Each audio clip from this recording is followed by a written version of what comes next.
नमस्कार मित्रांनो, योजना परिचय या YouTube चॅनलवर तुम्हा सर्वांचे स्वागत. ज्या क्षणाची आपण सर्वजण आतुरतेने वाट पाहत होतो, तो क्षण अखेर आला आहे. आरटी प्रवेश प्रक्रियेची दुसरी निवड यादी लिस्ट नंबर 2 संदर्भात अधिकृत घोषणा झाली असून पोर्टलवर पालकांसाठी महत्त्वाच्या सूचना प्रसिद्ध करण्यात आल्या आहेत. आजच्या या व्हिडिओमध्ये आपण प्रवेशाची तारीख, लागणारी कागदपत्रे आणि यादी कशी पाहायची याची संपूर्ण माहिती घेणार आहोत.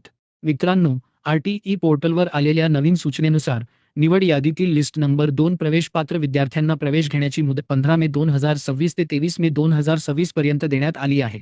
म्हणजेच तुमच्याकडे प्रवेश निश्चित करण्यासाठी साधारणतः 8 ते 9 दिवसांचा कालावधी आहे.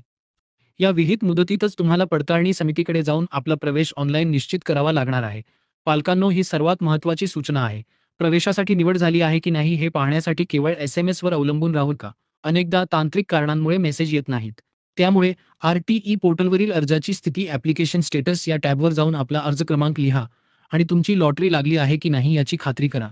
ॲडमिट कार्ड काढण्यासाठी लॉग इन करू नये, तर पोर्टलवर दिलेल्या अर्जाची स्थिती याच टॅबचा वापर करावा, असे स्पष्ट सांगण्यात आले आहे.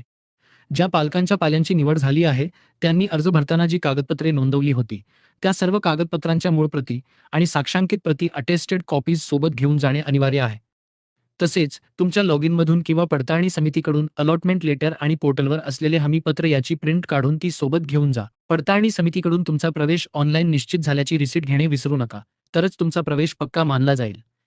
ज्या विद्यार्थ्यांचे नाव अद्याप निवड यादीत आलेले नाही, त्यांनी अर्जाची स्थिती या टॅबवर आपला अर्ज क्रमांक टाकून प्रतीक्षा यादीतील आपला नंबर तपासावा. लक्षात घ्या, निवड यादीतील लिस्ट नंबर 2 विद्यार्थ्यांची प्रवेश घेण्याची मुदत संपल्यानंतरच प्रतीक्षा यादीतील विद्यार्थ्यांना अनुक्रमे SMS पाठवले जातील. तर मित्रांनो, वेळ न घालवता तातडीने पोर्टलवर जाऊन आपल्या पाल्याचे नाव चेक करा आणि 23 मेच्या आत आपली प्रवेश प्रक्रिया पूर्ण करा. जर तुम्हाला काही अडचणी येत असतील तर कमेंटमध्ये नक्की कळवा. ही महत्त्वाची माहिती इतर सर्व पालकांपर्यंत शेअर करा आणि आरटीईच्या प्रत्येक अपडेटसाठी आपल्या योजना परिचय चॅनलला नक्की सबस्क्राईब करा. धन्यवाद.